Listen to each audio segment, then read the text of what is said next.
3 bank runs in the last month. These are the second largest and third largest runs in history. The government is taking steps to guarantee all deposits. That means more money printing. Plus, the Fed is sitting on unrealized losses of $1.2 trillion on their $8.3 trillion bond portfolio. And the Fed will continue to raise interest rates even if they tank the economy.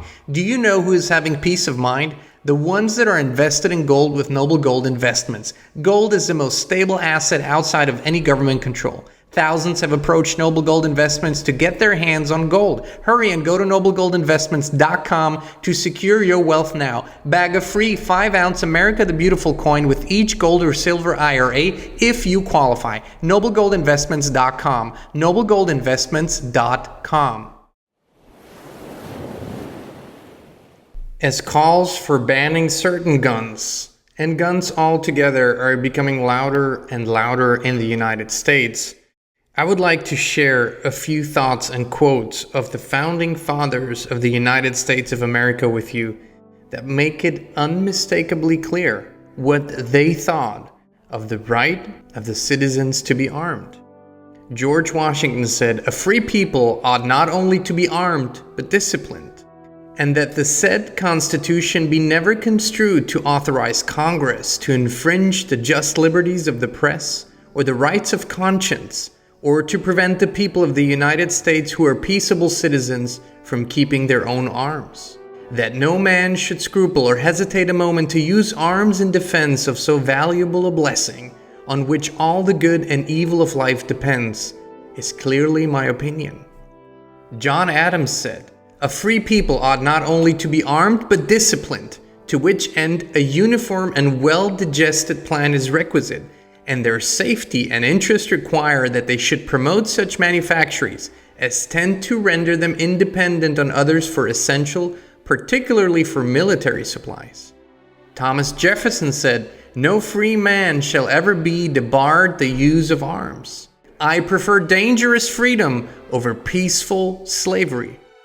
What country can preserve its liberties if their rulers are not warned from time to time that their people preserve the spirit of resistance? Let them take arms. Thomas Jefferson also said, "The laws that forbid the carrying of arms are laws of such a nature. They disarm only those who are neither inclined nor determined to commit crimes. Such laws make things worse for the assaulted and better for the assailants. They serve rather to encourage than to prevent homicides, for an unarmed man may be attacked with greater confidence than an armed man. A strong body makes the mind strong. As to this species of exercises, I advise the gun. While this gives moderate exercise to the body, it gives boldness, enterprise, and independence to the mind. Games played with the ball and others of that nature are too violent for the body and stamp no character on the mind. Let your gun therefore be your constant companion of your walks." The Constitution of most of our states and of the United States assert that all power is inherent in the people, that they may exercise it by themselves, that it is their right and duty to be at all times armed. On every occasion of constitutional interpretation, let us carry ourselves back to the time when the Constitution was adopted, recollect the spirit manifested in the debates, and instead of trying to force what meaning may be squeezed out of the text or invented against it, instead let us conform to the probable one in which it was passed.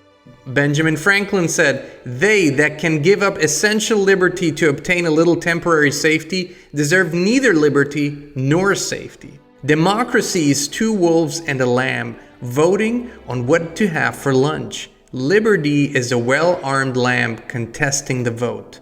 George Mason said, "To disarm the people is the most effective way to enslave them."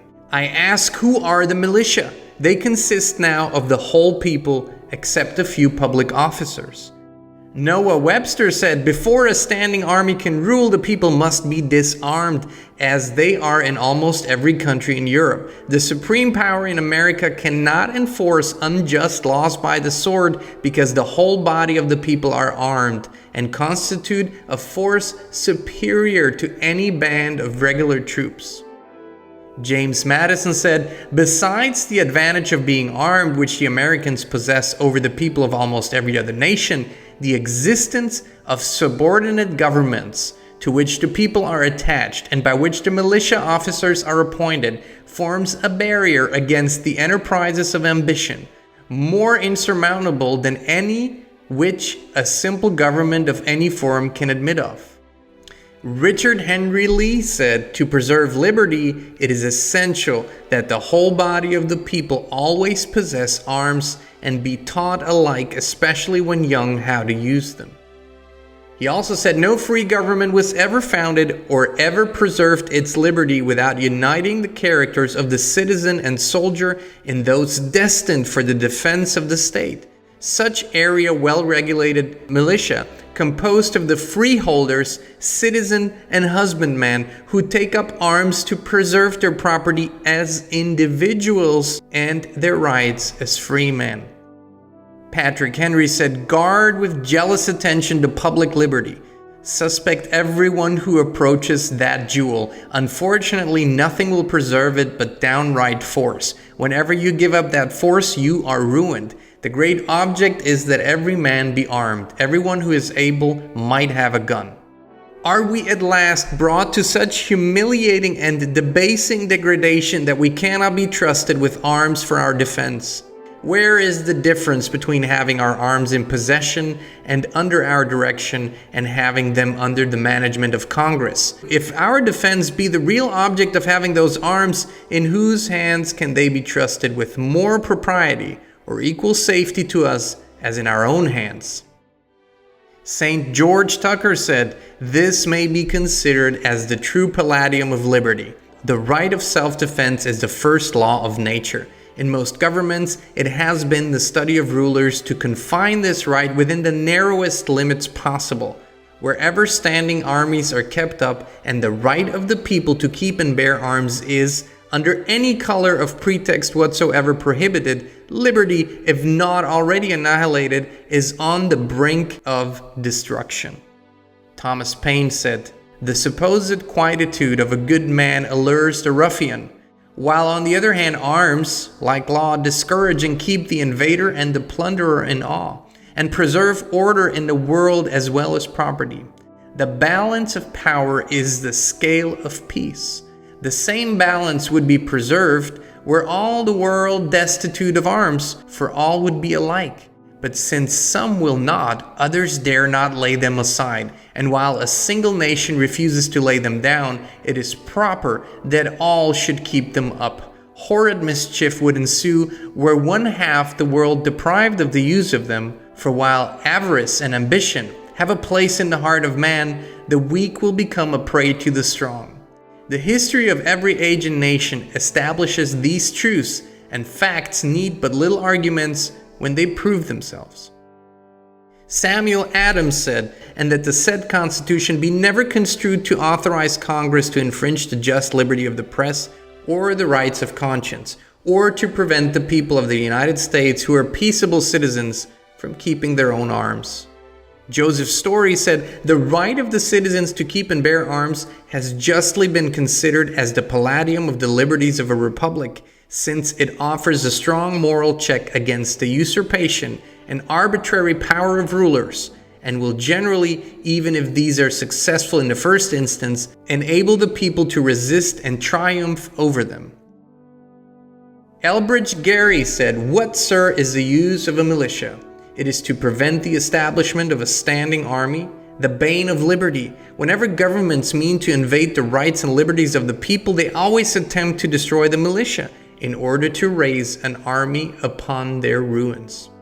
Alexander Hamilton said, "If the representatives of the people betray their constituents, there is then no resource left but in the exertion of that original right of self-defense, which is paramount to all positive forms of government, and which against the usurpations of the national rulers may be exerted with infinitely better prospect of success than against those of the rulers of an individual state.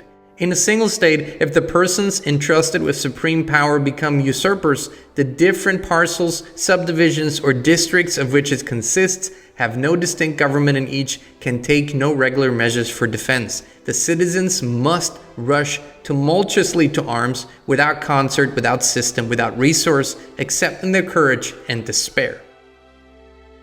Alexander Hamilton also said, if circumstances should at any time oblige the government to form an army of any magnitude, that army can never be formidable to the liberties of the people while there is a large body of citizens, little, if at all, inferior to them in discipline and the use of arms, who stand ready to defend their own rights and those of their fellow citizens. This appears to me the only substitute that can be devised for a standing army and the best possible security against it if it should exist. Little more can reasonably be aimed at with respect to the people at large than to have them properly armed and equipped, and in order to see that this be not neglected, it will be necessary to assemble them once or twice in the course of a year.